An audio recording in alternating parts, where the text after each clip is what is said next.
Assalamualaikum warahmatullahi wabarakatuh. Selamat datang di podcast solo perdanaku kali ini.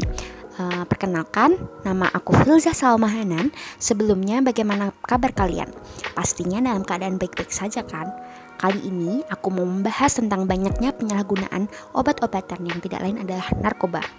Nah, sebelum aku membahas tentang kasus penyalahgunaan narkoba, aku mau menjelaskan sedikit tentang pengertian narkoba. Narkoba adalah singkatan dari narkotika, psikotropika, dan obat terlarang. Narkotika adalah zat atau obat baik yang bersifat alamiah, sintetis maupun semi-sintetis yang menimbulkan efek penurunan kesadaran, halusinasi, serta daya rangsang. Nah, selanjutnya aku mau memberitahu nih tentang bahaya dan dampak penggunaan narkoba bagi kehidupan dan kesehatan. Peredaran dan dampak narkoba saat ini sangat meresahkan. Mudahnya mendapat bahan berbahaya tersebut membuat penggunaannya semakin meningkat. Tak kenal jenis kelamin dan usia, semua orang beresiko mengalami kecanduan jika sudah mencicipi zat berbahaya ini.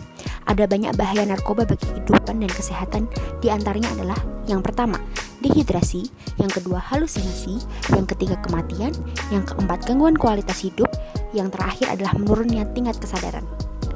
Nah, akhir-akhir ini banyak artis yang sudah diamankan oleh pihak yang berwajib atas kasus penyalahgunaan narkoba. Tidak hanya itu saja, sekarang narkoba sudah disalahgunakan dan tidak memandang umurnya. Penyalahgunaan narkoba di Indonesia sudah sampai ke tingkat yang sangat mengkhawatirkan. Fakta di lapangan menunjukkan 50% penghuni lapas atau lembaga permasyarakatan disebabkan oleh kasus narkoba. Berita kriminal di media massa, baik media cetak maupun elektronik, dipenuhi oleh berita tentang penyalahgunaan narkoba. Korban narkoba meluas ke semua lapisan masyarakat, dari pelajar, mahasiswa, artis, ibu rumah tangga, pedagang, sopir, anak jalanan, pekerja, dan lain sebagainya. Narkoba dengan mudahnya diperoleh, bahkan dapat diracik sendiri yang sulit dideteksi. Pabrik narkoba secara ilegal pun sudah didapati di Indonesia.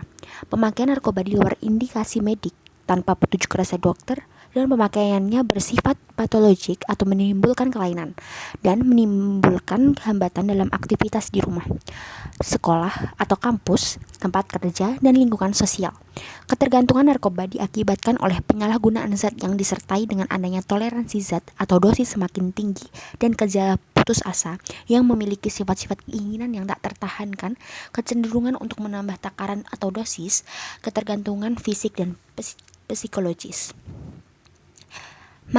Mayoritas orang terjerat narkoba berusia produktif, yaitu 15-64 tahun, berakibat pada pelemahan karakter individu.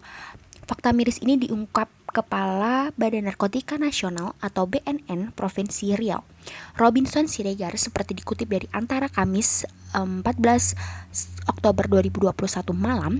Karena besarnya kerugian yang dialami Indonesia ketika anak bangsa ini terlibat penyalahgunaan narkoba, maka diperlukan upaya kuat dan tegas untuk memerangi narkotika. Upaya ini dibutuhkan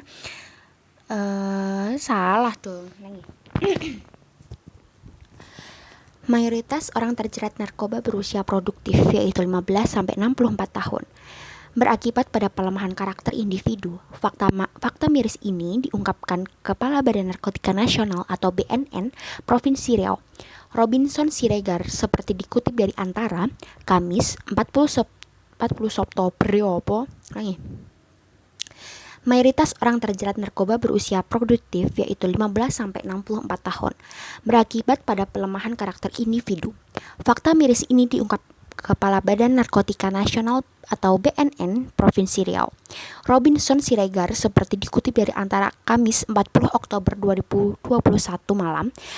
Karena besarnya kerugian yang dialami Indonesia ketika anak bangsa ini terlibat penyalahgunaan narkoba, maka diperlukan upaya kuat dan tegas untuk memerangi narkotika.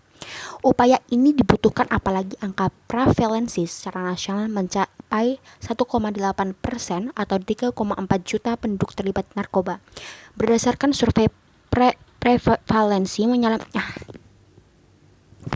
upaya ini dibutuhkan apalagi angka prevalensi secara nasional mencapai 1,8% atau 3,4 juta penduduk terlibat narkoba.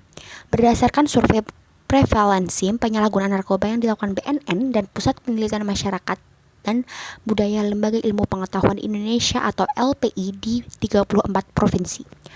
Topik yang saya bahas tersebut berkaitan dengan penyimpangan dari nilai-nilai Pancasila sila pertama, kedua, dan ketiga. Dari sila pertama tersebut bermakna tentang religi dan ketuhanan di mana setiap orang mempunyai agama menjadi panutan. Ketika setiap orang memeluk agama dan akan ada rasa takut terhadap Tuhan, rasa takut dalam diri untuk tidak menggunakan atau mengedarkan narkoba. Karena pada dasarnya agama melarang dan mengharamkan narkoba itu. Nah, dari sila kedua bermakna bahwa setiap rakyat Indonesia berbudi luhur memiliki adab yang baik. Manusia adalah makhluk yang beradab dan berbudi luhur, diciptakan untuk tidak saling merugikan satu sama lain. Dengan demikian, manusia akan mengetahui mana yang benar dan mana yang buruk, serta akan mengetahui mana yang merugikan dan mana yang akan menghasilkan manfaat. Manusia akan lebih mengetahui tentang narkoba, dapat membahayakan dirinya, dan jika disebarluaskan akan merugikan orang banyak karena dapat berujung pada kematian. Untuk yang sila ketiga, itu bermakna tentang nilai kesatuan dan persatuan Indonesia. Solusi yang dapat diambil dari sila ketiga ini adalah dengan bersatunya rakyat Indonesia dalam memerangi pengedaran dan penyalahgunaan narkoba sampai akar-akarnya, sehingga tidak ada lagi masalah narkoba di Indonesia. Selain itu, narkoba atau narkotika diatur dalam UU Nomor 35 Tahun 2009 tentang narkotika yang mengatur, mengawasi, dan menindak peredaran dan penyalahgunaan narkotika dan untuk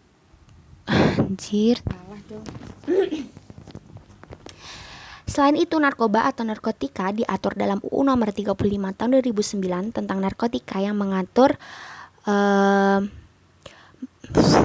Selain itu, narkoba diatur dalam UU Nomor 35 Tahun 2009 tentang narkotika yang mengatur, mengawasi, dan menindak peredaran dan penyalahgunaan narkotika. Dan untuk penyalahgunaan narkoba diatur dalam UU Nomor 36 Tahun 2009 tentang kesehatan.